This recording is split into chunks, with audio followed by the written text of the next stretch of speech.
E3 here. This is what day is it? I'm gonna look. Why didn't I look before the video? Because I just wanted to start the video and then continue, not hesitating. So that's foundational principle number 5. Starting now, success now, feeling one's unique vibration now. I'm gonna check what day this is of 0 sugar in any form, cooked, raw, or any form in existence. So let's see. So yeah, foundational principle number 5. It's an interesting one because it's kind of at least 2 things at once. It's feeling one's unique vibration now, which is always here, and then starting whatever the activity is or whatever the goal is. So I'm seeing what day this is. It's like 26 or 7 or something. 26, I was right. Today is day 26 of 0 sugar in any form, which is the longest I've ever gone, I think, in my whole life, actually, except I did a 24-day water fast many years ago, maybe 8 years ago, with Victoria Bidwell in Washington State, United States. So other than that, this is the longest. So anyway, I'm celebrating that. Yeah, see, all these videos are private right now, but I'm still posting them. So anyway, the foundational principle number 5. So part of it has to do with feeling one's unique vibration now. Whatever that means to you. I know how I feel my unique vibration. So foundational principle number 5 is feeling that now. And the key is to the best of one's ability, because it's almost like saying being fully present now. Sometimes it's super hard. And then there are degrees of presence, because it's almost like saying, okay, be fully awake now. Well, if it was that easy, or we could do that, then we'd just be fully awakened, and then would we even be in this realm? Well, I don't know. But, so the idea in foundational principle number 5, well, different ideas. We feel our unique vibration now, but the key is to the best of our ability. Because as long as we're in this body, brain complex, we have a passive machine mind that could be a filter for, well, it could block our unique vibration, or it could actually be a beautiful channel through which we express our unique vibration. That's called being an individual. So, but if it's unconscious, if our unique vibration comes through the body and the brain unconsciously, and the body and the brain still has stored passive machine mind energies, then it can block the free expression of one's unique vibration. So that's one part of feeling, that's part of foundational principle number 5, connecting with one's unique vibration now to the best of one's ability, which definitely requires compassion for oneself, for one's limitations. And then part of foundational principle number 5 is, like I said, starting now.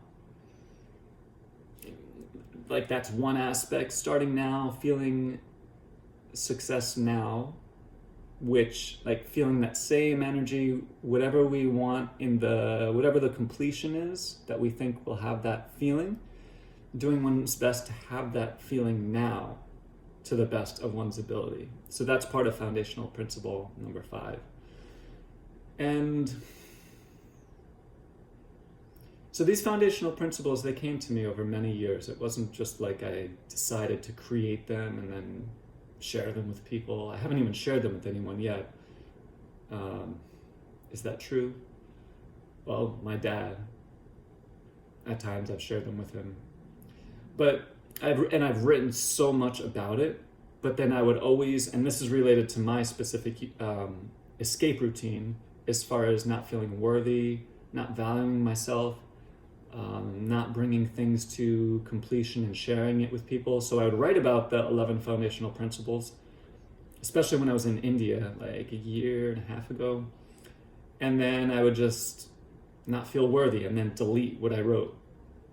So that's been one of the patterns that I've had to face.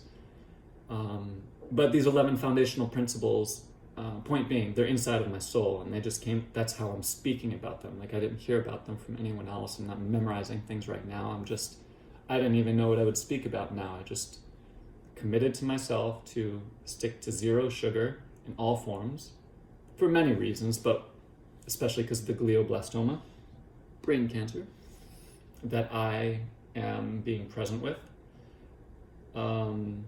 But then from this focus of zero sugar videos, I am talking about deeper issues related to the escape routine, which led to me consuming sugar in the first place or doing things to hurt myself. So the 11 foundational principles, what's my point?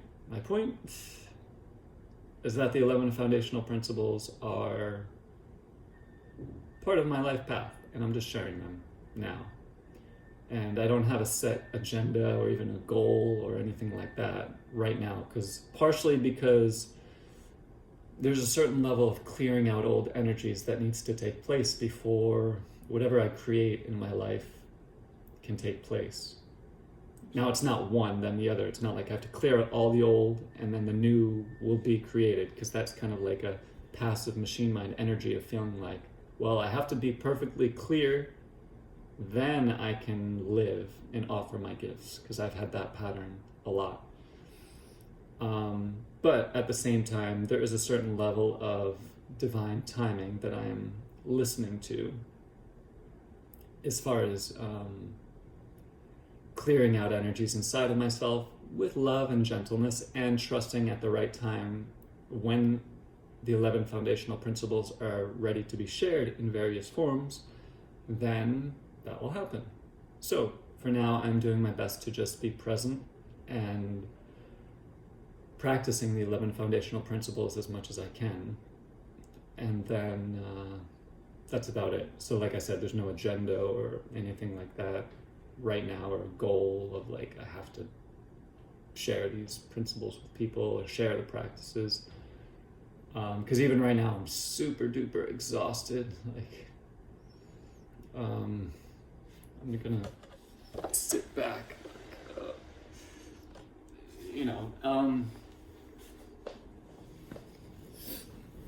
Even I'm trying to be present without complaining, but also honoring the 3D reality of what's happening as far as the. I'm just really tired. Like dealing with the glioblastoma, brain cancer, and then having done the brain surgery, and then 6 weeks of radiation and chemo, which is super exhausting. If you've never experienced that, it's pretty exhausting. And then cleansing and detoxing the radiation and chemo. And then just the fact, I'm gonna take off my shirt because I'm super hot. Body is like, cannot regulate heat as much as it used to be able to. And then just like the inactivity. So slowly starting physical therapy and then building up strength, but not pushing it too far, because that can cause stress on the body, which is not able to regulate heat, and like even exerting pressure as much as normal. And then also just like normal detox of parasites and all that stuff has been a little bit stressful on the body. And then yesterday I saw a doctor and started ozone IV and B17 IV, and then vitamin C IV. So last night and this morning I was super exhausted, I think from the, like, even though those are good IVs, just the detox and So, and then just the normal human everyday stresses of being in this reality. So that's my experience, and I'm glad I'm keeping to my commitment to myself to making these videos every day. Except there were a few days where I missed because I was super exhausted, and then some days I just forgot to make a video because I got caught up in the pain or whatever. But other than that, every day I made a video, like I said I would. And I didn't say I would do everything perfect. I just committed to myself to make these videos, be 1000% honest about everything. If I ate a steak last night, just make this video and be completely honest. But continue to do the practices, and that's what I'm doing. So it's been 26 days of literally zero sugar in any form. But I realized a few days ago I had frozen blueberry strawberry. And in my mind, the blueberry doesn't have sugar that's harmful. But then I was thinking maybe the strawberry did. So then now I stopped to have the strawberry part, just the blueberry, if I have that in a nut milk. So I guess eventually I could cut that out, but I'm thinking that the blueberry is close enough to zero sugar for me to safely have it in my diet. But I'll meditate on that, but that's where I'm at. Yeah, there's just so much fatigue and exhaustion. And I'm gonna see how these videos evolve. Like I said in previous videos, if you've watched any of the previous ones, like it's starting off with no sugar, but there's so much more that wants to be shared and so many other practices. Like my life is not just about not having sugar. So I'm trying to balance out everything as far as what am I letting go of and what am I cultivating? Because even with physical practices, it requires such presence and mindfulness and finesse and gentleness and strength, because like it's one thing to not do any physical practices literally for 2.5 months. And then it's another thing to add in the fact that I just had brain surgery and radiation and chemo. So, and then adding in another layer of detoxing from that stuff. So to restart physical practices, it just requires mindfulness is my point, because I can't, like I have a strong mind and strong soul. I'm strong, but I have to do things intelligently, and also have a clear direction, which I guess that's related to doing things intelligently. You know, because like I could say, okay, I'm gonna train to be able to run a marathon in a year, but it's like, well, what's the point to do that? How is that related to my unique vibration, my unique life purpose? So everything that I'm doing, I'm trying to be mindful that I'm doing it to serve my unique holy tri-state, my unique vibration, my unique life purpose, and my unique flow state. And if you're wondering, yes, that is related to other people and service and the earth and humanity. I believe that if that's the only thing we can be, our unique vibration and our unique flow state and our unique life purpose. If there's anything we actually have to give or be for and with others, it starts from our unique holy tri-state, our unique vibration, our unique flow state, and our unique life purpose. And so it starts from that. And then, of course, listening, presence, service, love, all those things come from that. So that's what I'm doing my best to stay connected with. And because I'm in a human body and brain, there will never be perfection per se. So I'm doing my best to have compassion for my human limitations, but still stay connected to myself. And so that's what I'm doing. And there's too much pain and fatigue now, so I'm gonna stop. Like, I don't want to push through more and continue in this video. So thank you for joining me in this video, and I look forward to sharing more.